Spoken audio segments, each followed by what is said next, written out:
وصلا برزان بقولي بعض ذكرت كيشين زي كيشي سنة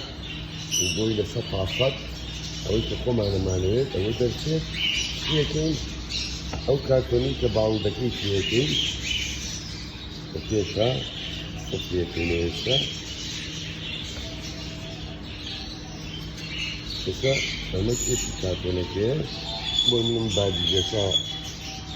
وكيشن كيشا بعد جيشا وكيشن يعني كيشي بعد جيشا 50 جرام يعني أول ثاني من كيشي أم بعد جيشا 50 جرام بوزنياي مكاكوني كبتالا هذا الصفر الاسبريسا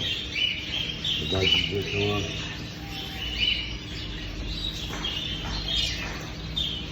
50 جرام أو كاكاو معزاني كيشي أم بعد جيشا 50 جرام زوجة بس